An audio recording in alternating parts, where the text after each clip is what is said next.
Clap. Let's all of us clap. You can even stand and clap. That's not a problem. Because we've already had a very good lunch and I don't want anybody of you to sleep. I'll also not allow you to sleep. And this time we are conducting an education panel. I would not call it panel, it's an open session, a little differently. My name is Yogesh and I have been given this kind of chance to get all these people together to look at how we can look at education and what are the next challenges. So what we are doing is, today we are not doing a panel discussion. So you can see that there are no chairs here. There is no panelist who's going to come here and talk about things. It's an open session, right? And in this open session, we have two parts. And the part one is the ADI Design Education Core. So, and small exercise that started from a small video call during a pandemic, and it stoneballed into a bigger exercise pan-India with some 170 professionals, designers joining on a WhatsApp group, and they started deliberating upon आगे करना क्या है, students कितने institute का form भरेंगे, and how many entrances do need to give. So a lot of stuff started happening. So we have one speaker over here who will basically recap that activity that happened and what is happening today in that. So that's a part one, which is just about 10-15 minutes of talk. Then we go to part two of the session. Now part two of the session is an open session. And in this open session, what we have is, you might have seen that there are 2-3 people running around and telling people, don't sit here, don't sit there and stuff like that. So that's happening. So there are 5 groups that we have formed and I'll introduce them. So before we get into the further detail, we have really good opportunity of about more than 120 years of experience here. Because we have people who have about 25-30 years of experience in profession and also across education. So it's a good thing to have. And I think I'll not go, if I have to read their or introduce them, I'll need long pages. But I've kind of summarized them, and I hope all the speakers will also agree the way we are doing it. So I'll first introduce Sanyogita Chadda. She's the first speaker and a leader into this. So that's here. And Sanyogita is a campus director at Pearl Academy, Bangalore. She's an academician, researcher, industry professional, and entrepreneur. If you've heard about bands like Alan Solly, Peter England, all those brands, she has been able to create the framework for them. So we have people amongst us who have actually created and helped brands directly. And she's a passionate swimmer. That's what I heard about her. And that's really brilliant. At her age, she's doing that. And a dog lover. I think the entire craze of pets and things is happening even. So I was surprised to see her profile picture as a dog. So that's nice. So really good. Good to have you, madam, here. Second person, Professor Fani Tetali. Yeah, great. So if anybody of you have been following his LinkedIn and Instagram profiles, amazing caricatures that he draws. I'm a big fan of it. And I don't know, a lot of students are not there in this session. But if you have seen Tara Ki Duniya, that's the animation that he created. He has been in jury members across many FICCI animation events. And he was a former head of IDC School of Design. So a warm welcome to him on the thing. The third person is Professor Vinay Mundada. Vinay is sitting on that table there. So Vinay is a Dean, School of Design Innovation, RV University. And he was responsible for launching an MTech program in electronic design at CDT. And he was the founder director of Symbiosis Institute of Design, which is here in Pune. And his research interests are in human-machine interface. And he has a big interest in sustainable design and craft. So warm welcome to you, Professor Mundada. Now we have Professor Bala Subramaniam. A warm welcome to you. It's great to have you here. He is currently the president of ADI National Executive Council. So big round of applause. He has been guiding us to do a lot of work. So we look forward to him. So he is the founding dean and director at the JK Lakshmipat University in Jaipur. So he was telling me that he got a very open canvas to set up a design school, and that's, I think, everybody's dream, and you get that open canvas very less. And of course, he is working across crafts, bamboo, and he also writes often. So anybody is interested to look at his blog, his blog has design-wordpress.com. So you can read about what he's saying. So warm welcome to you, Bala. The fourth person on the panel is Mr. Pradeep Sinha. Yeah. I was just talking to Pradeep Sinha yesterday, and I think he is a veteran in consulting in design. So what we understand, he is going to be talking tomorrow as well. And what we understand is he and his wife were the first people who set up a design consulting business in Pune.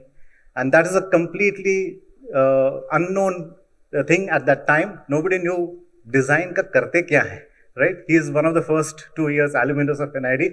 A warm welcome. And I understand he is also a member of a university, Navrachna University in Vadodara, and he has been very instrumental in setting the school over there. So far not got into design, but yes, he is an active participant into that. So welcome sir. Sorry, I missed changing the slide. Pardon me for that. Probably first time I'm using this mic. And the last person that we have over here is Professor Anand Chakradev. He has been a mentor. I have not been into education a lot. I recently started my design studio and I've been very busy, but he used to always tell me that, no, keep pushing. It will only happen incrementally, but you will keep doing things. So he's a pro-vice chancellor at MIT Art Design Technology University. And if you want anybody to guide you on how to set up an institute, he's the man to talk to. He's set up multiple institutes. MIT ADT is the success story that we can see from him. And he has been an active participating member in all the ADI events that we always do. So very warm welcome to you, sir. And it will be great to hear more about the first session that you will be talking. So now what we did this time is, the whole activity was, we reached out to young professionals. And the whole idea was to get young professionals to come to the stage the way we had Changemakers in the morning, whether they have very path-breaking thoughts on how design education can happen. So we sent out a note saying, okay, can you submit your papers? So we received some decent response. And out of that, we selected few. So we couldn't call anybody of them to be on the stage over here, but the way the open session has been conducted is we have curated all these thoughts from the submissions and the papers that people wrote to us. And it's a good contributory activity over here. So these are the people who actually wrote and gave us and submitted us paper. So we really thank them to take out time, write in detail and present the papers. And there's architect Khushbu Agarwal, Shardul Sen Zadav. I don't know if anybody of you are here in the room, you can just raise a hand. It will be great to get in touch with you. Vinit Raj Kapoor, Harsh Chandra.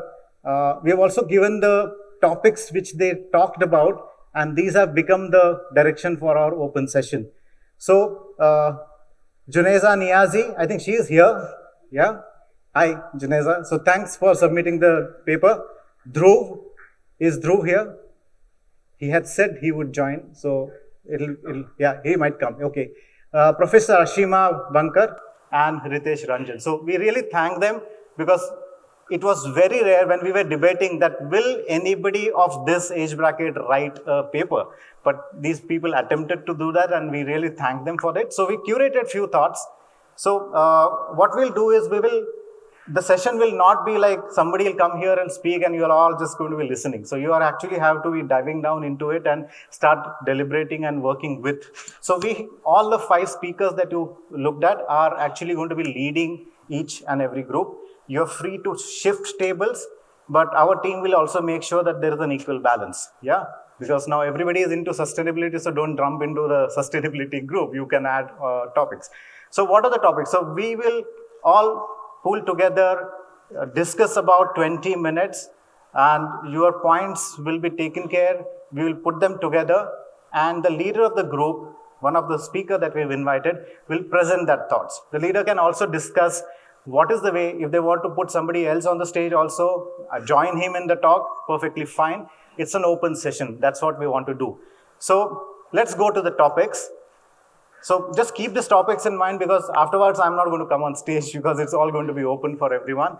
So group one. So can I have a person hand raise your? So the group one is here where Professor Mundada is. It's going to look at impact of AI on design education, right? So probably if I would have given a ChatGPT my talk saying, I want to talk for design education, you would have given me an essay and I would have just blurted it out here, but it's not happening. So you can go there for the group one. The group two is looking at what are the values which should be inculcated in a designer. We are talking of values, we are not talking of skills. Right? We are not talking of rendering skills, presentation skills. Can I make a model? Can I understand the code? Can I make a wireframe? Can I do a storyboard? We are not talking of that. We are talking of values that can be built in a designer. It's slightly a broader act. The third group, so the second group, can the second group table raise hand? The second group two is over here with Professor Funny. Sorry, I'll just go back. Yeah, group three. Now this was an interesting topic that came into this. We have been all taught through the design education that was framed in the early times of NID, where Professor Nadkarni is here, and I was just overhearing one student talk to Professor Nadkarni and saying, oh, you are also a product designer. And I was surprised and I said, great, so let her. She was talking nicely and he was also interacting with her. So we have been taught through a very philosophy that was coming from the Western. The modernism was just ending and probably into the peak, and we got the design education. So this question was really interesting, that do we for the next 25 years create a new paradigm where India's design education system can be set? Is that a topic which we can deliberate on? So the group three, can the group three raise hand? Yeah, so the group three is sitting here, very heavily loaded table.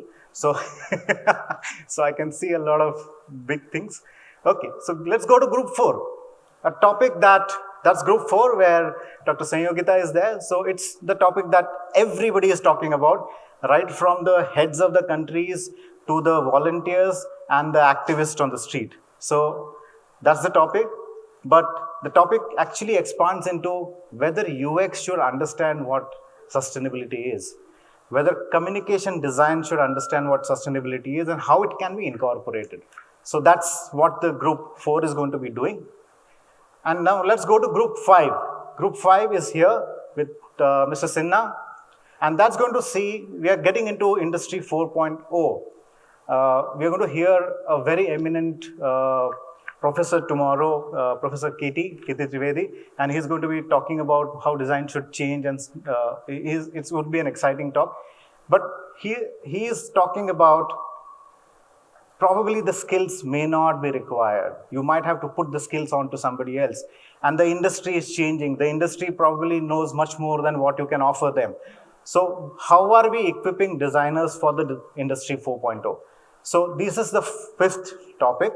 So I think with that, I think I'll leave the stage. That's the only thing that I wanted to introduce. I'm around here. Anybody wants to have a doubt how the session is, then I can help it out. But with this, I think I will give the stage to Anand Chakradev sir, and he can come and give a talk. Yeah, before the mic gets adjusted. So if there are some people who have not taken a side or not selected a route, I would suggest you go around and huddle around that table so that you can participate into this entire activity. So we want people to participate. We want people to contribute. And trust me, I've been tracking things for last 3 years, and I've been recording all the things. So this also will be recorded. So we'll put it up for everybody to refer to. So Just feel free to, yeah. Oh, women, okay, yeah, great. So more women can join this table. Let's Check.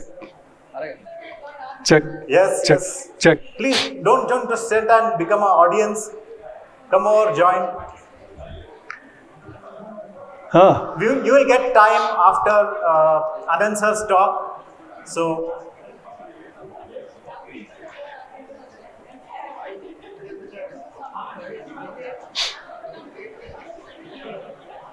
hello. Okay, so let's just settle. Let's get this talk done, and then we'll move into getting the groups organized properly. Okay, thanks. So. Okay. Are we ready?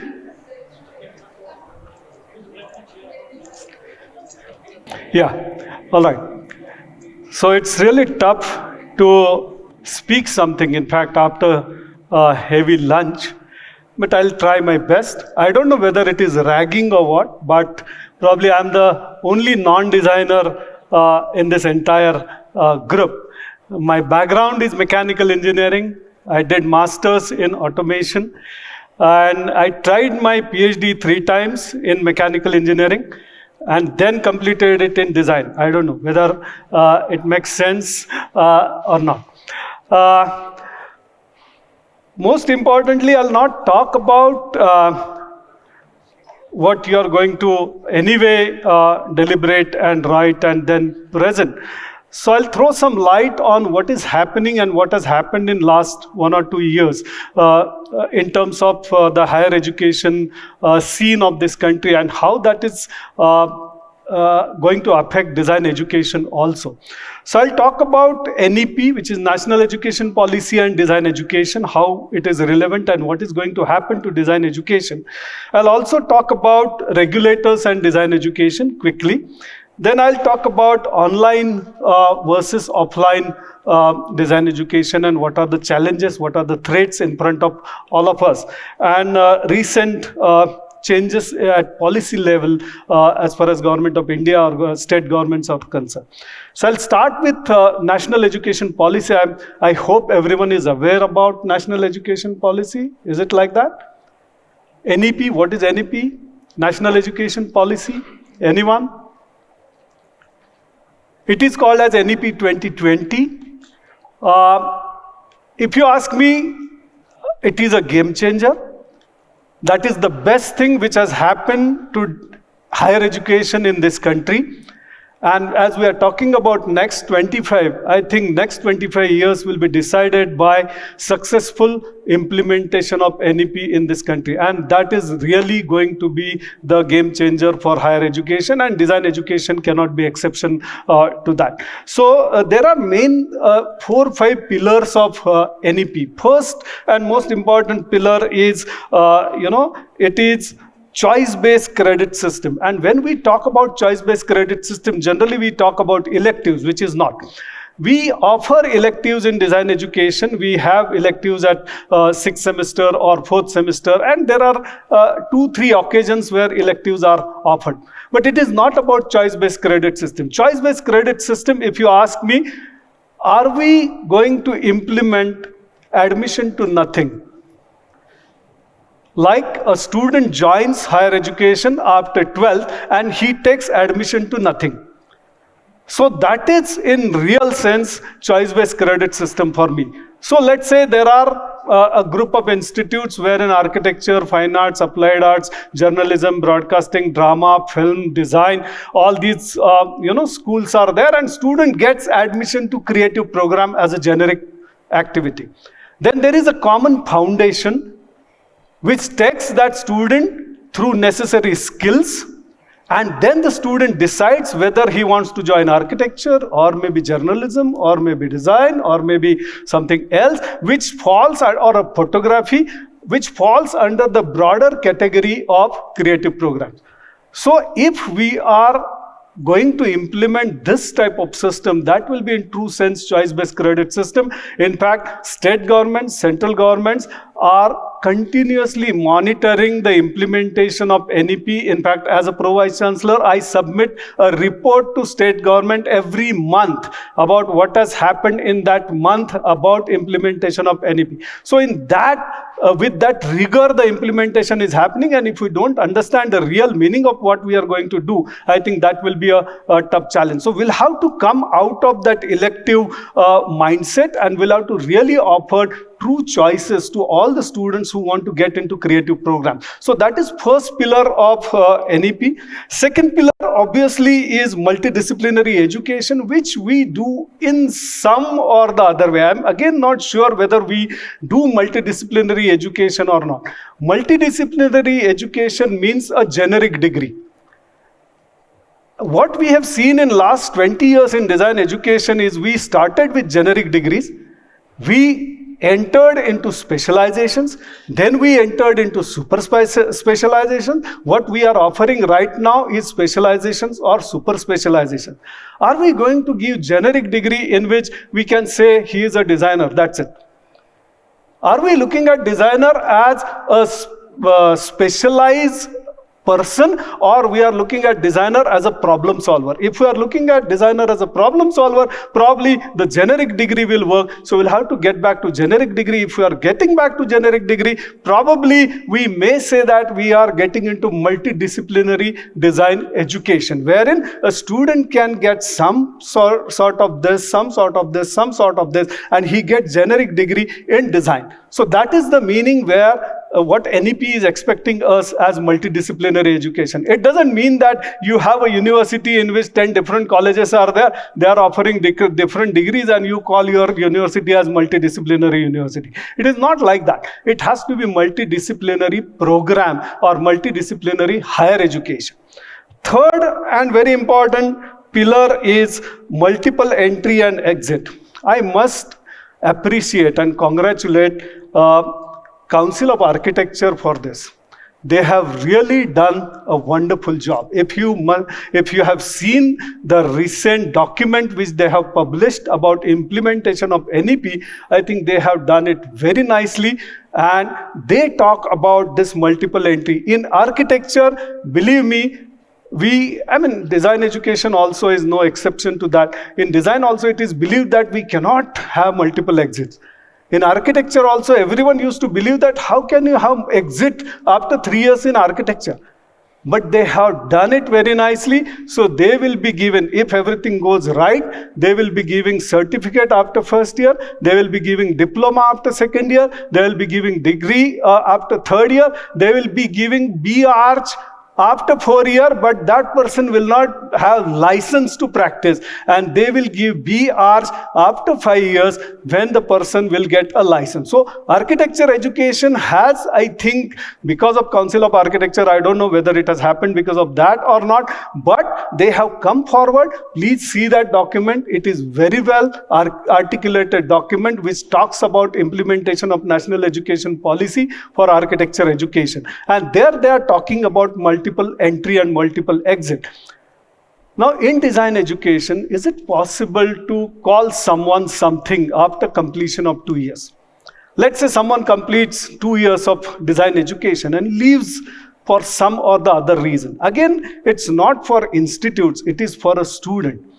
From students' perspective, multiple entry, multiple exit is if someone for some reasons leaves academic program after 2 years or 3 years, there should be some credential which is attached to that person, some title should be given to that person, and then that person can re-enter the system and complete the education. So that is the policy which government is implementing. So are we in a position to define those skill sets or define those titles which can be awarded after 2 years, after 1 year, after 3 years, and it will that person can go and work in industry at certain capacity? Will that person have required skill sets to go and work in certain capacity? For example, in architecture, what they have planned is after first year, they will give him or her additional training on AutoCAD or some softwares, and that person can go and work as a draftsman. So similar kind of roles are we envisaging, similar kind of roles are we chalked out so that a person can exit if he wants and re-enter the system and complete the education. So this is very important feature of national education policy. Fourth and another big threat I would say is academic bank of credits. I don't know how many of you have heard about this academic bank of credit. First of all, please understand that there is design education beyond NIDs and IDCs. We need to understand it very clearly that 85 to 90% of design education is happening beyond NIDs and IDCs. And all these institutes or colleges or universities are governed by UGC, whether we like it or not. Unfortunately, there is no design council. I don't know what has happened to design council. So there is no regulator. There is no one who is going to take care of us. So we'll have to take care of us. Academic bank of credits is a wonderful facility, but that's a threat also. What it says, you can complete credits from multiple institutes in offline or online mode. Suppose I want to take credits from Pearl Academy. I'll take 10 credits from Pearl Academy. I'll take 10 credits from IDC. I'll take next 10 credits from let's say some another institute. If I complete more than 50% credits from one particular institute, that institute is eligible to offer me degree of their own.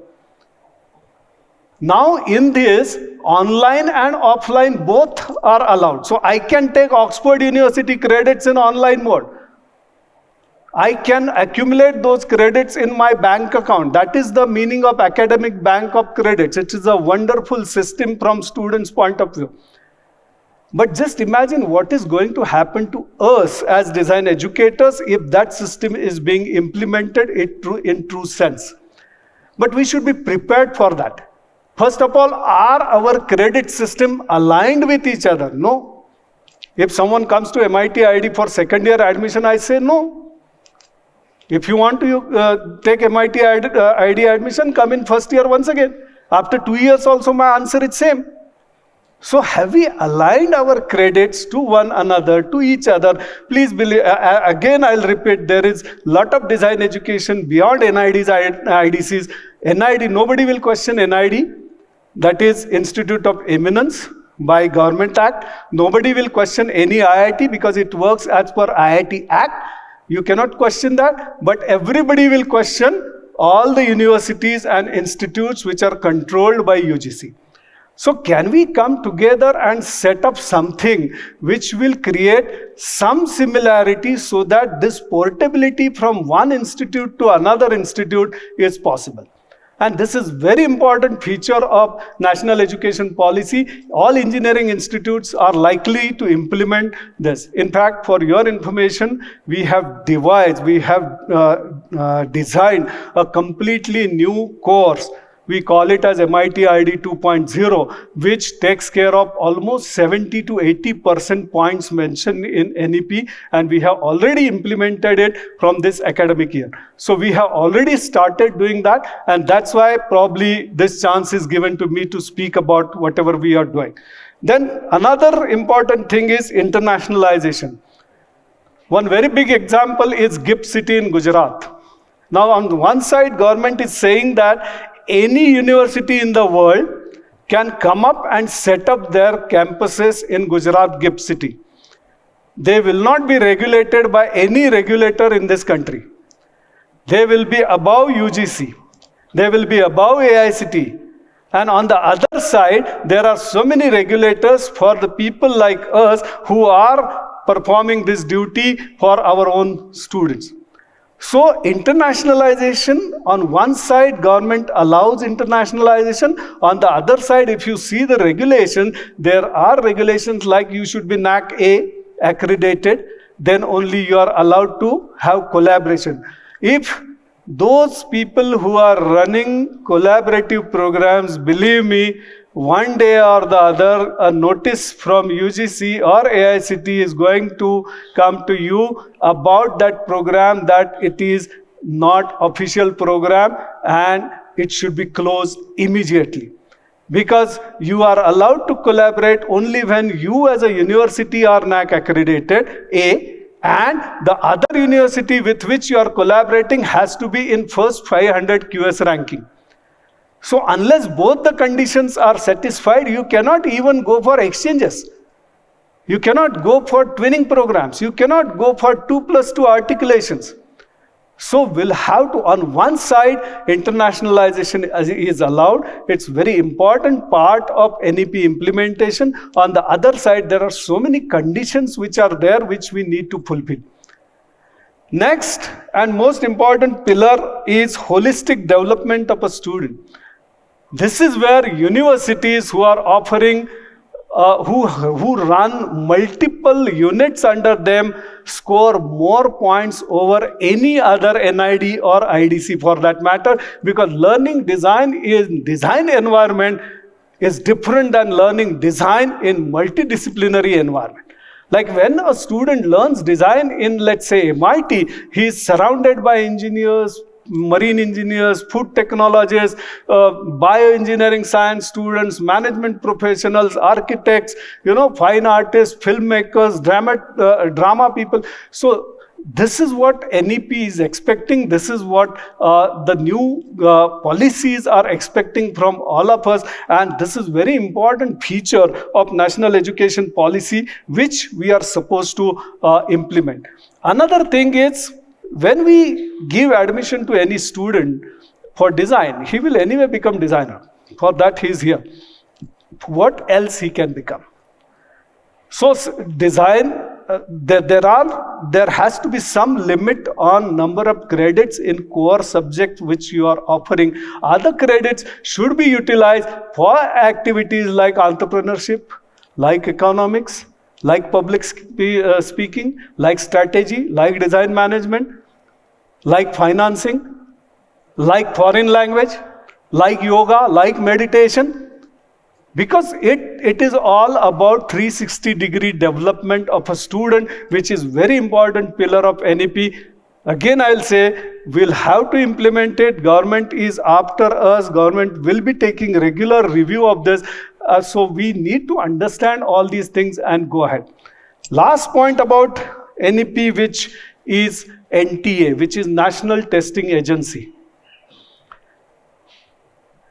In another 2 years, we'll have to scrap all entrance exams, whether it is design or engineering or architecture or any other thing. Because NTA will be the only body which will conduct all entrance exams in this country. NTA will take care of, they are in a process of devising a exam like GRE or some similar exams. So we may have a choice of conducting second level of examination, which is interview or which is skill test or which is aptitude test or which is some other test which we want to conduct. But when are we going to remove that burden from students and parents about giving entrance exams every now and then? If you see the entire May and entire June, right from April, May, June, in fact, it starts in January when IDC and NID comes up with their exam. Students keep on giving exams till June end. Every student gives at least 10 to 15 entrance exams. He or she goes and attends 10 to 15 interviews. Complete harassment. So government understands this. Government is coming up with policy. We will not be allowed to do all these things. So instead of government coming to us and saying that do this, why can't we come together and do something? In fact, that was the reason, Yogesh, why this group was formed, and then we started working on so many things which can be done, which can be discussed, and which can be implemented amongst all the design schools. So this is what I wanted to, talk about NEP. Just quick 2-3 points and then I'll conclude. Whether we like it or not, we'll be under AICTE. We are under AICTE. People will say, who is AICTE? You cannot say like that. Some people say whether AICTE will remain or not. That's not our question. At present, Today, AICT is there. AICT is monitoring design education. We are supposed to comply to whatever AICT norms are. What is the reason for this? We are the reason for this. Why? Because we created Design Council which did not do anything towards design education. So by now, if Design Council would have acted, we would have some framework in place. We would not have been under AICT, but now that time is gone. We cannot go back. We cannot roll back the wheel. So we are under AICT. We'll have to create that pressure group and then go to AICT with our own, I'll not say demand, but our own requirements as design education. Otherwise, there are a lot of challenges to us, lot of threats to us as design educators, which we'll have to take. One more thing about AICT is we are supposed to follow approval process handbook. I don't know how many of you are aware of, probably those who have gone for NAC type of audit might be knowing about the fact that there is approval process handbook and in which design education is mentioned and all the rules and regulations of design education are also mentioned. So we need to understand that. Third thing, and I will close, there are 2-3 recent good things which have happened. One is professor of practice. There was a huge problem in recruiting professors in design education. And the reason was PhD. And then fake PhDs started coming. Then the PhDs from non-design areas started coming. Then the PhD holders from non-design areas started occupying design professor positions. All those things started happening. And that is where this professor of practice has come up. Please go through the things related to professor of practice. We can recruit professor of practice. We can recruit senior designers. Unfortunately, in this hall, there are very few industry people. We should request industry professionals. We should request industry people who have spent 20 years, 25 years in industry to take a U-turn and join education, come to design institutes as professor of practice. They will be called professors officially. So we must take advantage of those things. And lastly, we need to look at PhD guidelines also. There are few changes in PhD guidelines which have happened. Some institutes tried PhD by practice. It did not work. It ended up with some projects, little projects here and there. So we need to relook at what do we mean by PhD in design. What is expected out of PhD in design? Do we really need PhD in design? If PhD is not there, what else can be there?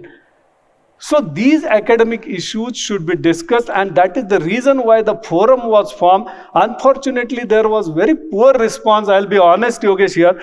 There was very poor response.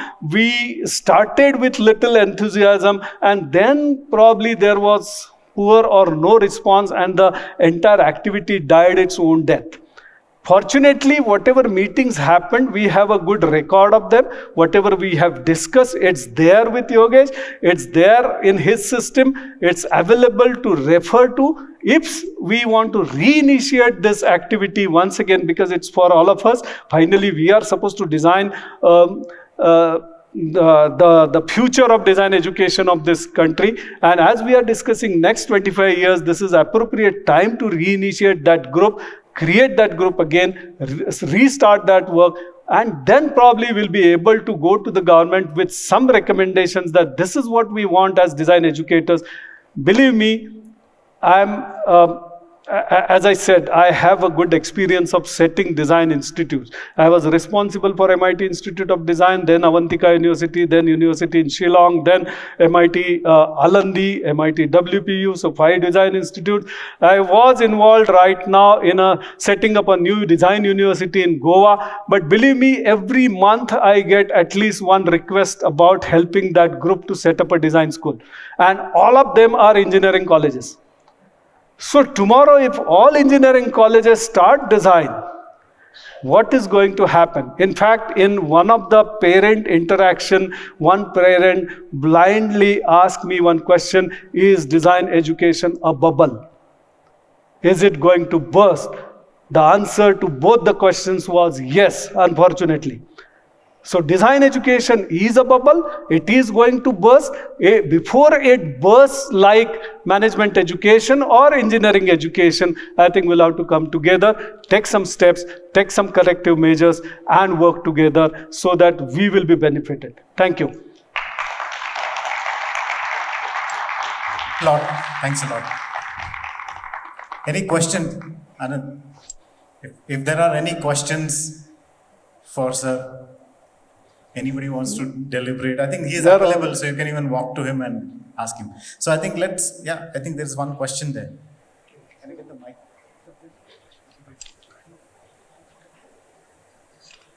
Question.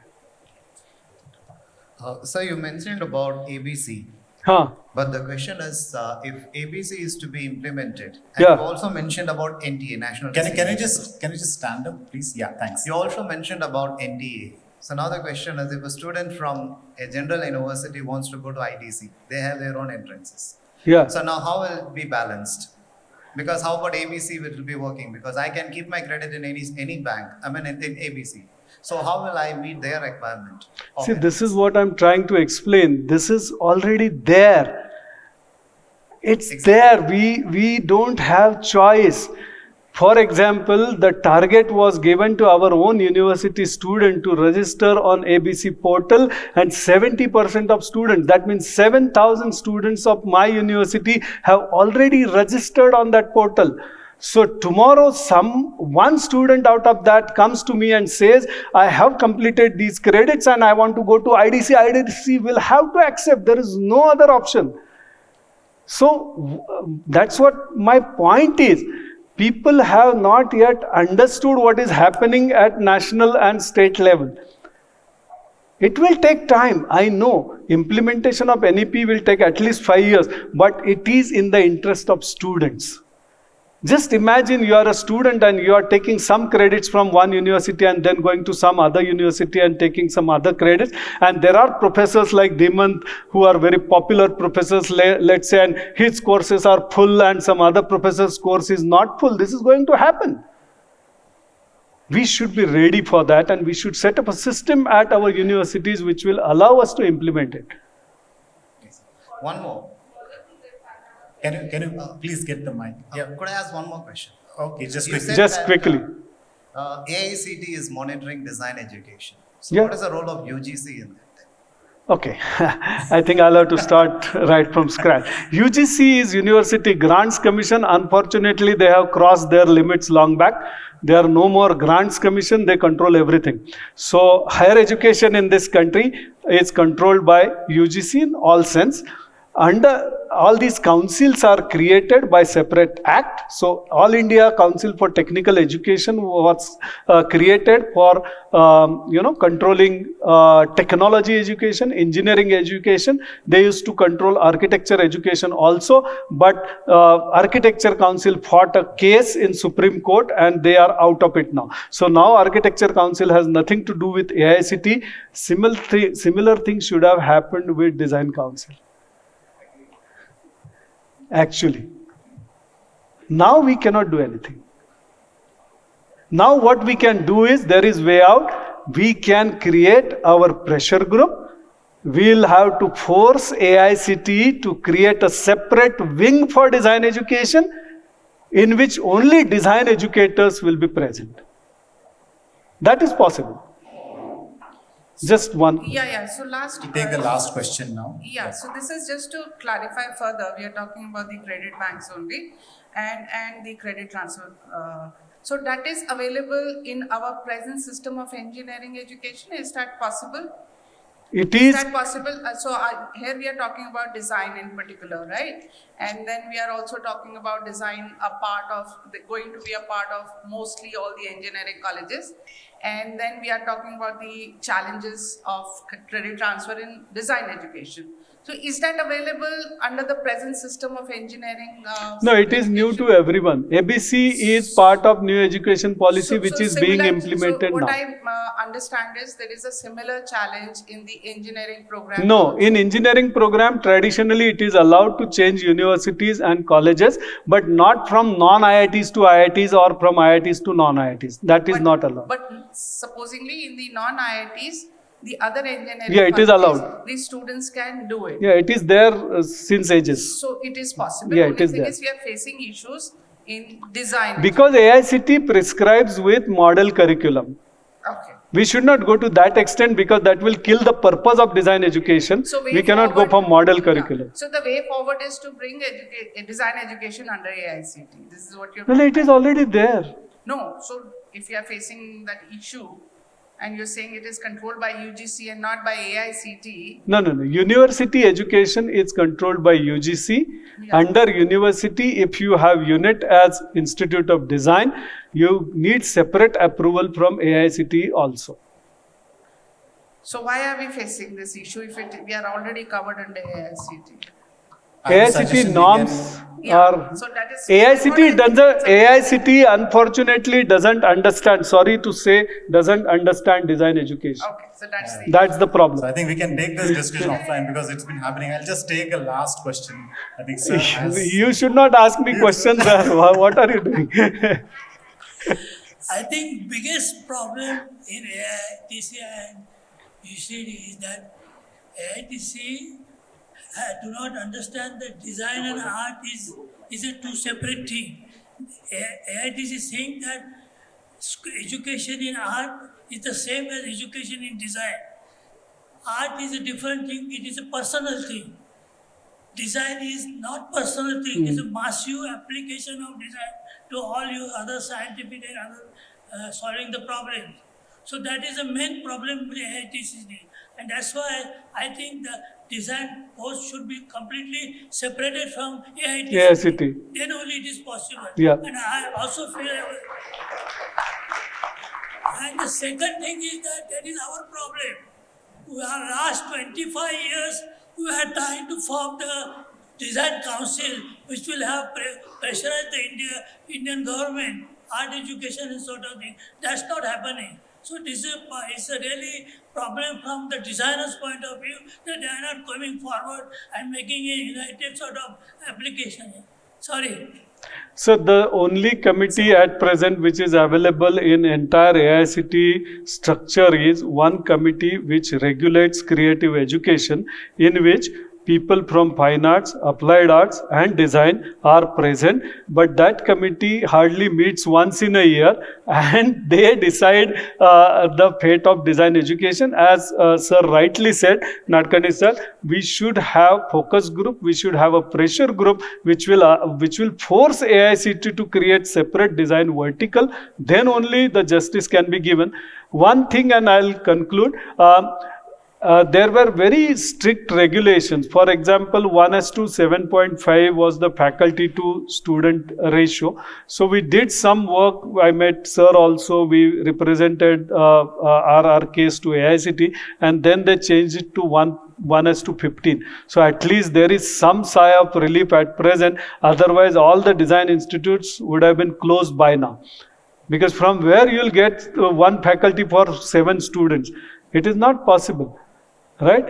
So, but fortunately those things, but that worked when we came together, we did some paperwork, we went to AICT. Fortunately, Sahasrabuddhe, who was chairman of AICT that time, understands design education very well. He is very well connected to all IDC and other IIT people, so it happened quickly. Yeah. thanks a lot. Thanks. Thanks a lot. I have a question, I sir, think for you. we can take that question definitely later because we are short of time. It is an we can- important question. No, we can take that question later. Sorry to stop Thank because you. so many people, we are looking for this open session. So thanks a lot. But you can talk to Anand sir anytime. Thanks. This would have been a good debate and discussion point, I guess. Yeah. We'll definitely take that. So I think let's get started. You've already decided which group you are into. Yeah, we'll set a timer for about 20 minutes. Maybe we'll play some music at the back. and we can just start deliberating on these topics that we have.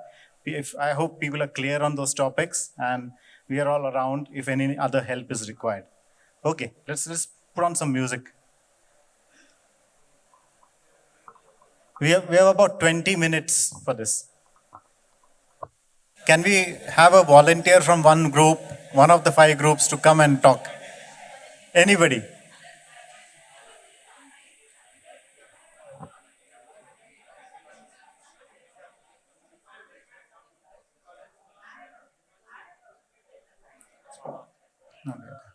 Okay, so which group wants to go first? I guess the group which does not have points on their board probably needs to go last, but I think. No. Okay, let's, or else I'll take a draw and I'll just randomly call a group over here. Okay, so can you just put a hard stop so that everybody can listen to what has been, the points that have been presented. So let's put a hard stop and put things together.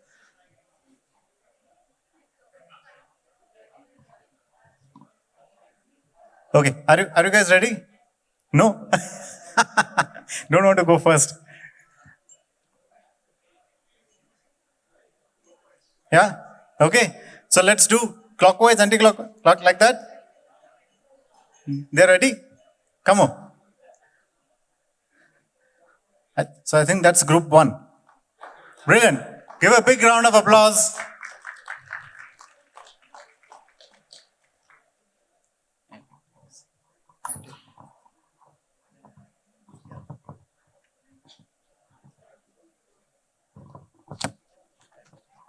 Yeah, so we are a little short on time because we started a little late. So we had earlier planned for about 10 minutes of a talk, but let's look at only 7 minutes. Leaves us some 10-15 minutes for any Q&A. And I would suggest that it will be good if we start fighting after this over debates than taking the stage on fire. Okay, great. Yeah, good afternoon. So I think my life becomes a little simple, easy, because I have more than 7 points and I have 7 minutes only.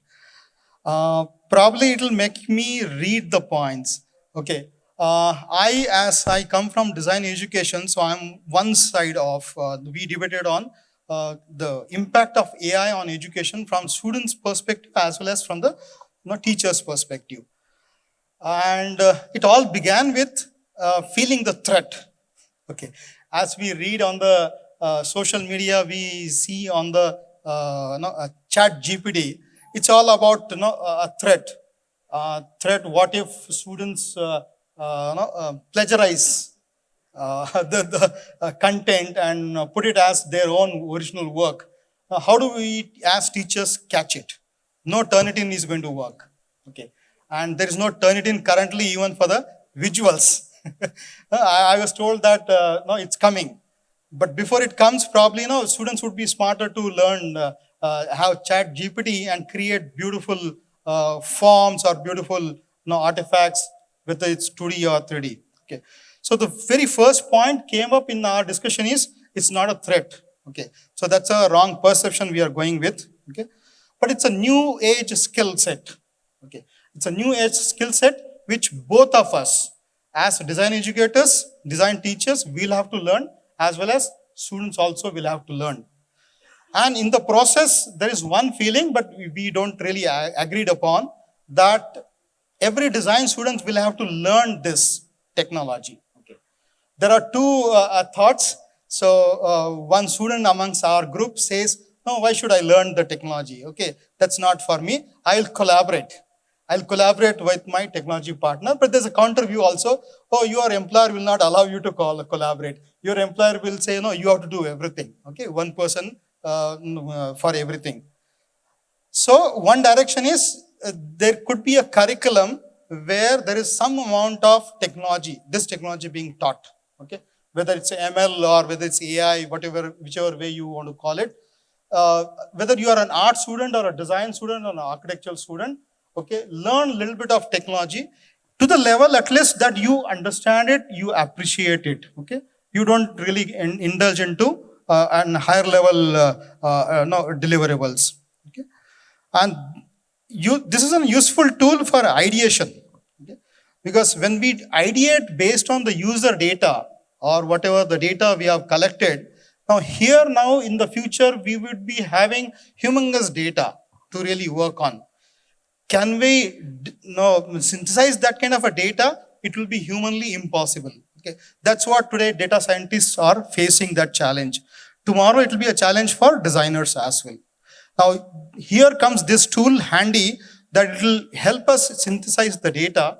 And one more thought from design teachers is probably you tell us, give its parameter, it'll give you a lot of options to choose from. Okay.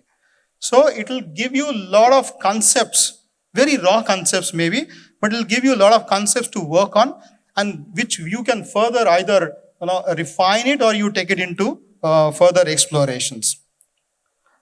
Collaboration we have talked about. Okay, now this is all about looking more into the design as a practice. But what about design as education? Okay, so how the design education will get enhanced or will change if we start integrating AI into design education deliverables. So maybe we would have a system where we would be able to customize our feedback to every student.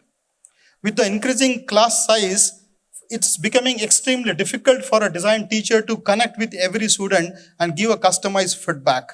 Okay. Because at the end of the day, the designer we are creating is not, all designers are not going to be the same in terms of their thinking, in terms of their skill sets. Will we be able to give customized feedback to the students to shape up his or her skills and the career? I think with this technology being adopted very smartly by learning by the teachers, we would be able to do that. One point came in the discussion which is useful for the design educators is the design education would probably be multidisciplinary.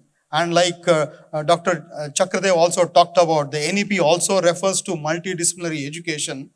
When we say design in the multidisciplinary domain, the other dimension is, okay, you learn design, whatever specialization you want to learn.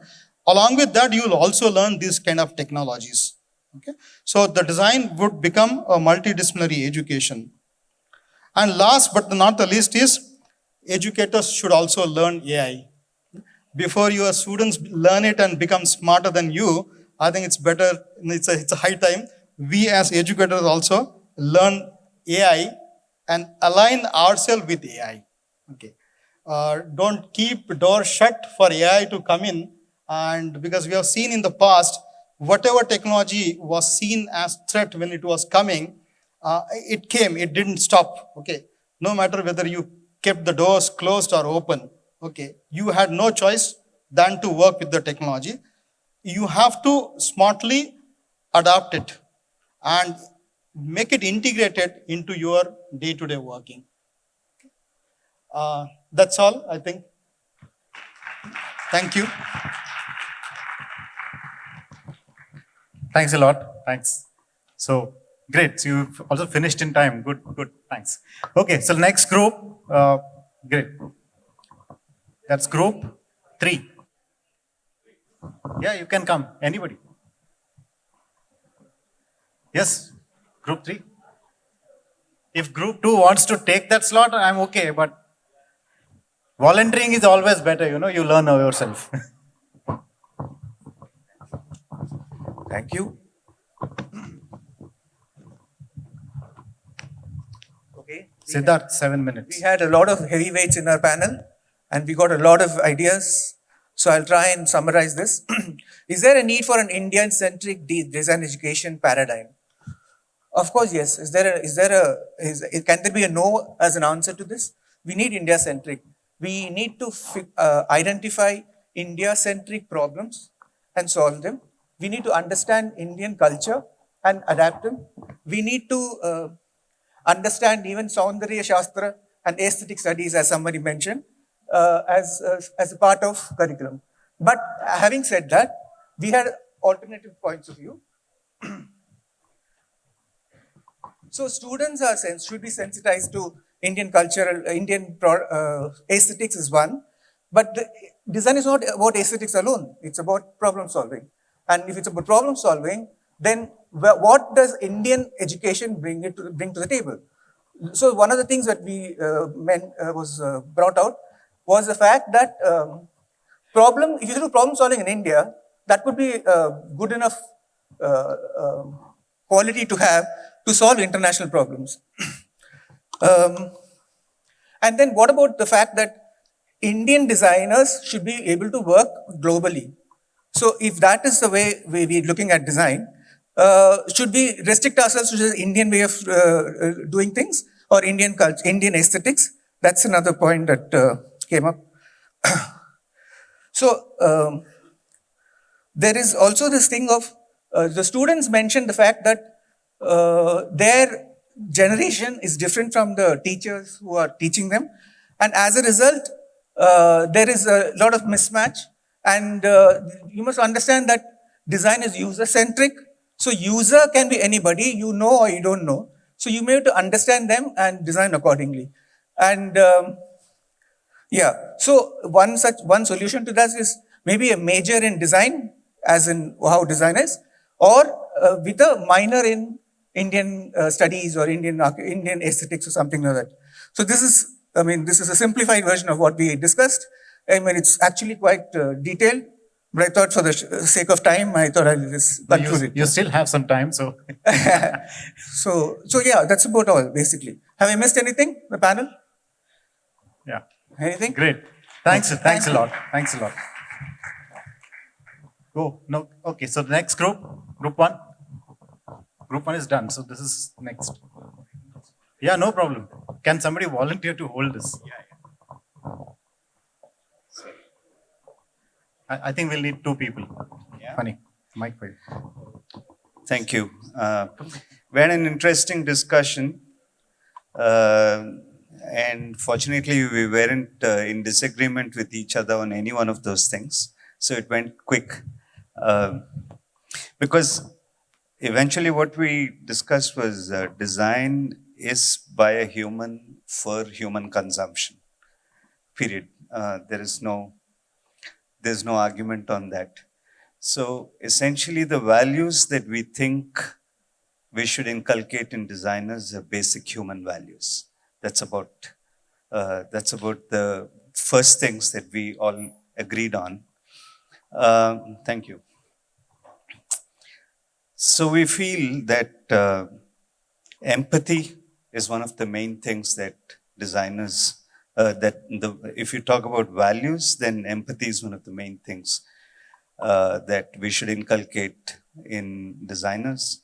We should also look at sensitivity towards the society. These are the things that we all came out with. And the ability to express your thoughts about what's going on in the society, either through writing or through illustration or through any which way, being able to tell what is in your mind and freely express that, right? So to question and not to accept. So these are the fundamental things that we think designers should inculcate as values. And of course, we have several points out here, all of them leading to almost the same thing in one way or the other. I mean, respect for the environment and diversity, and so it leads to no conflicts and all that. But in general, these are the few words as values that we could come up with. The most important, in my opinion, is empathy and to question and not to accept things as they are, right? Creativity, though it's not exactly like a value, but there's something about creativity which I think is very interesting. So how to teach that? And we had a very interesting question from a student in our group. And she said, all this is fine, but how are you going to teach this? How are you going to teach empathy? And so that was a very tough question to come up with an answer within these 20 minutes that Yogesh has given us. But in general, what I feel is encouraging students to observe things around them and to document that. And over a period of time, it'll come up, the answers will come to you automatically, is what I feel. In my personal opinion, I feel that all of us carry an invisible backpack around us with stories and exposures of where we come from and where we're carrying it along. So we all carry those exposures along with us. And if we spend enough time with each one of them, we understand the stories that they're carrying. And so that opens our eyes to various possibilities, and the empathy starts growing there. So if we start looking at each other as co-human beings within the society and open ourselves for the stories that they come with, then we have several stories to say. And that's going to lead to a lot of empathy. So this is what we came up with. Yep. Any questions on that? We can take later, is it? Yeah, sure. Yeah, okay. Thanks a lot. Thanks a lot. So we have already finished 3 groups. The next one. Oops. I'll help you. Sorry. You can give the mic to me. Keep it properly. I will. So, hi, our group was talking about sustainability included in the curriculum across design domains. We had a very vocal group, very animated conversations. And I think I'll have to give you a background of what was discussed before we come to the not solutions, but our probable suggestions. Some of them that came about was, why do only designers talk about sustainability? What about businesses talking about sustainable practices? Why is sustainability only the responsibility of designers? Who is accountable for sustainability? Academics, design schools, end users, who's accountable for sustainability, and how do we actually make society more sustainable? Thank you so much. Are we all as people aware of what is sustainability? What does the industry ask from us? How does school education talk about sustainability? The 3 pillars of sustainability, which is basically economy, ecology, and people. These were all the thoughts that came from various members of this group. We also spoke about systems being sustainable, systems being people-driven. It's not just the end product which is sustainable, but the entire process that we follow has to be a sustainable process. Raw material, what we use, how does the end product get finally reused, recycled, or does it just go into dumps? What about consumer behaviors? Is complete sustainability possible, and so on? And I'm going to now just skip a few and come to the fact that are we talking about sustainability in just development or the end product? Can our service systems be more sustainable? So it's not just the product, but can the entire product service system be sustainable so that the entire journey is sustainable for the product? And what about products becoming back-end and not just the fore-end? Right now, the product becomes the hero, and we forget everything else that goes into making of that product, whether it's sustainable or not. Can that product be a part of the system and not just the end product that becomes the hero? So while we do talk about sustainability, and I think some colleges have courses in sustainability, one of the things that did come up was the people who are teaching in design colleges, are they aware of what is sustainability? Can educators be trained in sustainability? Can they understand sustainability in its true form? We're talking about technology becoming sustainable in some practices, whether it's in the fashion industry or styling industry or other industries. But have we thought how sustainable is technology in the long run? So is it really sustainable? It's like saying we'll use somebody said in our group that electric vehicles are supposed to be sustainable, but what about the other stuff that they're consuming, which is not really environment friendly? And we forget some of this when we build products, right? So we just came to 3 or 4 points, and we said that while you should include sustainability everywhere. It's not just for education or designers. Sustainability has to be a part of what we all practice, what we do, what we believe. And it's not just one product which is sustainable, which makes a difference to this entire universe. It's everything that we do. It's a really large movement. So in education, can there be some mechanism to measure sustainability in each product, in each material, and in each process that we do? It's not just that, the end product is sustainable. So can we have a measure of sustainability at each end? When students do projects, can we ask them, can we ensure that some X number of projects, and I'm not talking any one design course, across design courses, how many of their projects were actually sustainable? And can they be held responsible for making X number of projects sustainable?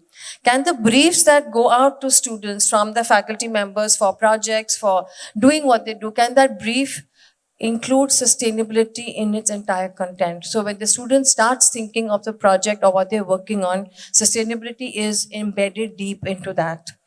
And the last but not the least, and a really important part was, can we tell students to start designing for the need and not for want?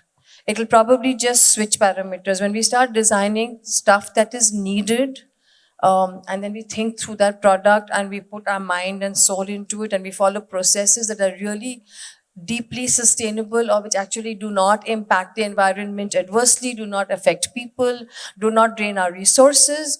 We will design lesser number of products, but those products will actually be used. And if we design the way we do today for just want, we're just adding to landfill and adding to more unsustainable products on this planet. Have I covered everything, guys? Thank you. That's it from us. Thanks a lot. Thanks a lot. I really appreciate being a sport and Thank you so much. doing this. So let's go to the last group. I just have one more suggestion about this, that if you can, one member of every group can just list down all the people's names who participated. It'll be good to just keep it ready. Great. So we have. Good.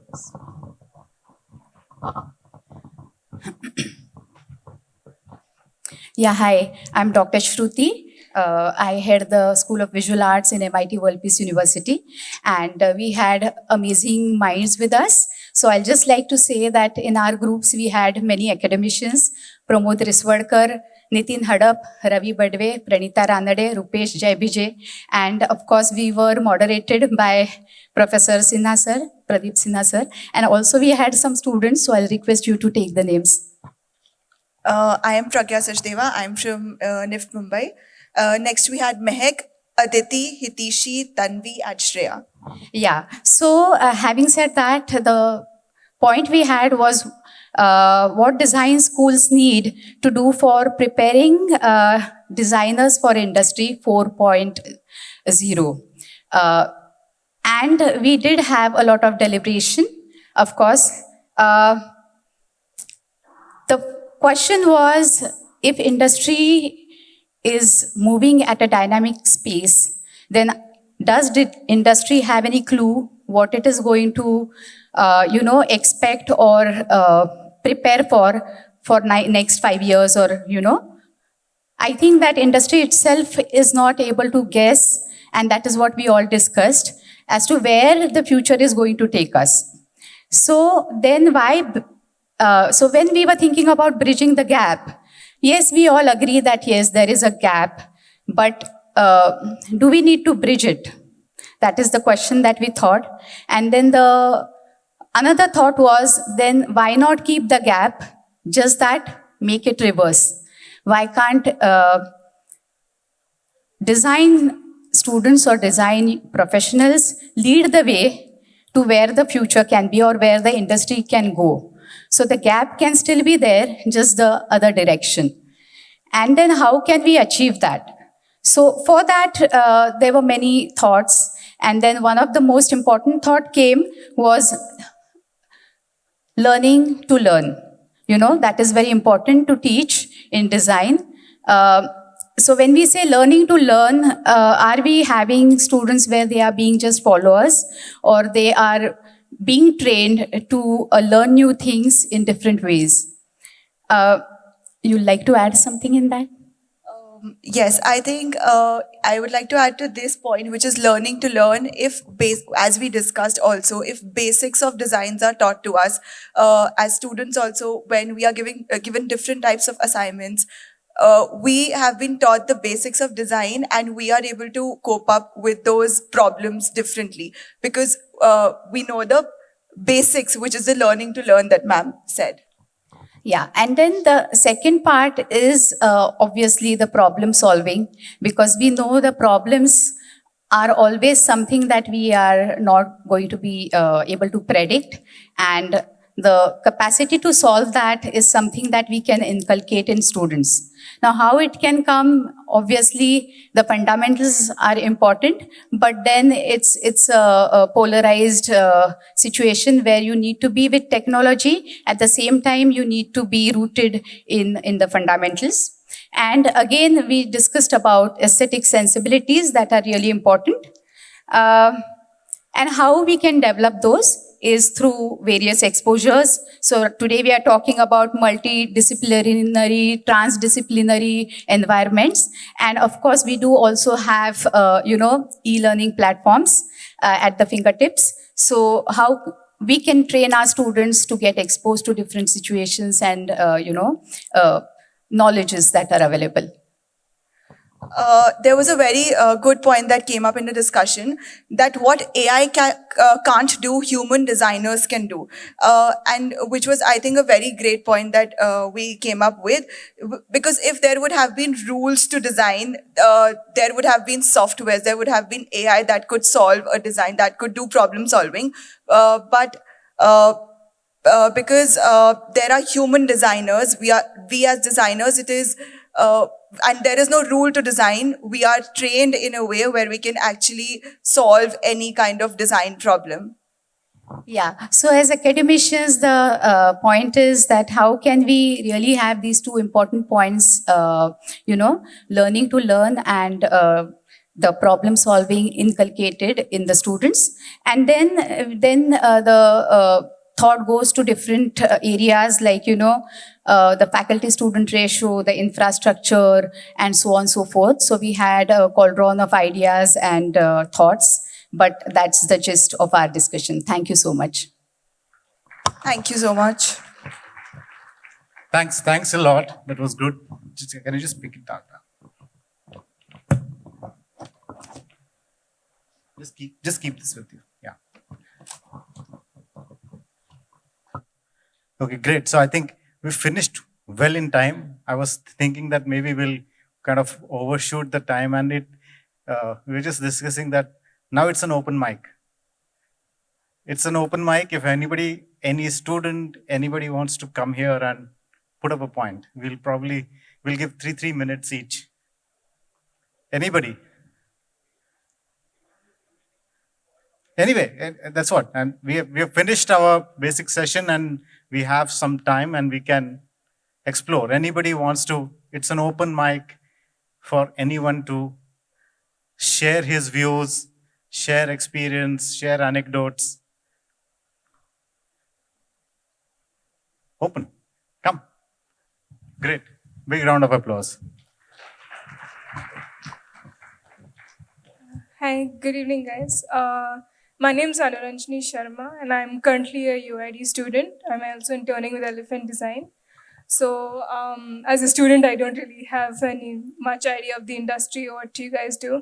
So, this is important thing that we were being taught of networking, and I realized that I don't really have much idea of a lot of people over here who are like very talented, and you guys have so much knowledge.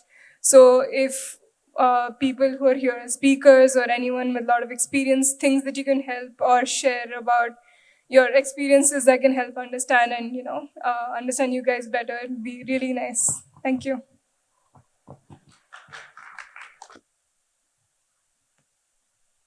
It requires that initiation to come here and at least speak it out, So anyone else? Yeah, come on.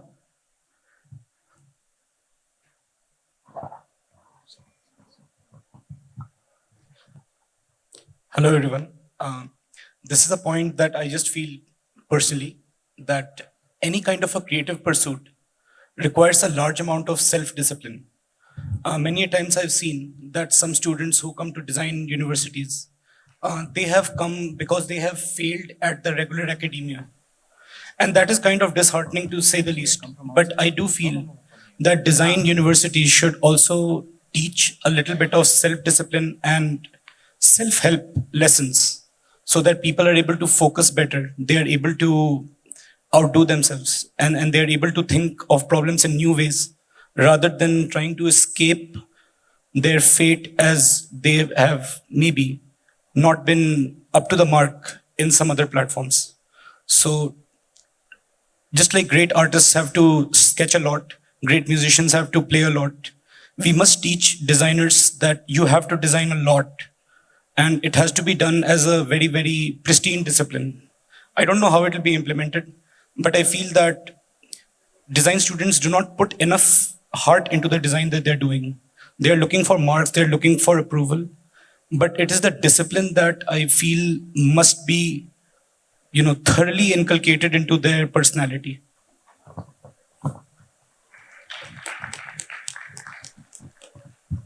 Thanks a lot. Yes. Oh, okay, great. So now suddenly hands are coming up. Sorry, I had to say that none of the 5 groups has thought of reality going to be there in the next 25 years. So many things are going to be changed, and that all the change has to be included right from now in your design education. So I think we are still thinking of design education of the past, but we are not thinking of design education going to have in next 25 years. So I think the whole design education dialogue has to be more serious and should be profound rather than just this 45 minutes thing here. Thank you. Point very well made and very well taken. Thanks.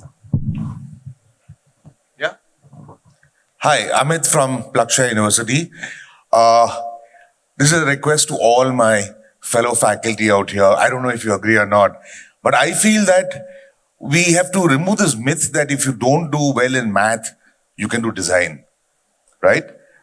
I think math should be compulsory. I like to add physics also, but I'd say at least math you need. You need maths in life, right? So how can you say if you don't do maths, come for design? I think that's a bit of an issue I face. Thanks. If it was you, I would have never got admission in NID. Thank God.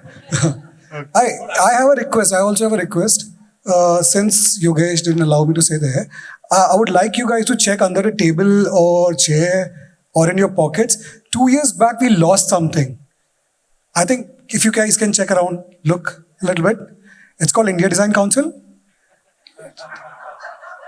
Do we know where it is? Somebody kept it in the pocket? Because the point is all the things that we are raising right now here, there was a proper body that was made for the reason, I think. But I don't think 5 tables answered what happened to it. I asked Yogesh, that is a point that we need to raise. There were 268 questions at least 268 questions repetitive from 15,000 students on our page. And the main question was, who is deciding what we are learning? Who is deciding who should be my faculty? All the discussions end up being very generic all the time in Design Education Summit. And hum mane na mane baat yahi hai. So those things have to be answered. And the point is, those who ask the questions, वो bullseye बन जाते हैं ना, ये cross करो उसको, दूर रखो type का. For me, it's fine. I'm okay with it, and I'm very much fine with it. But when it comes to students, you are faculties here. I am surprised there's only one table that actually asks the student to join and say. That happens in institutions. And I'm saying so because you guys are faculties. The points are, many of the students are scared that if we question, we'll be blacklisted. So I think most appropriately, if you want to change next 25 years, then do what Ranjan did, do what Jiu did, do what Natkani Kaka did, do this thing that first, let's have a relationship with the students in such a way that there's no fear. And Yogesh didn't want me to say this. So, I don't know. Thanks. Points well taken. Also recorded. Okay, I think there was 2 students, and I think these were the last ones. So we'll close after this. Is it on? Thank you so much, sir. I was really scared to come up here, but then when I heard you, I would like to add up that thank you. I never thought that I would have met such great professionals over here, and I'm glad that I stepped up today on the stage. And I would like to thank everyone who helped us indulge into the activity we just had. And I would like to thank PDF and my institute NIFT for giving me such a great opportunity. Thank you so much.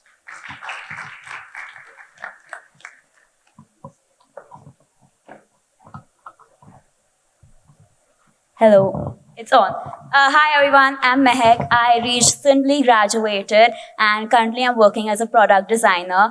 What I want to say is that I want to give an ode to design education that's happening today, because with the experience and with the exposure that I received in college, it's made me confident and it's taught me a lot of stuff. It's taught me, we were having this whole discussion of how we should be industry ready, and I had clear points, right? I thought, trends will come and go.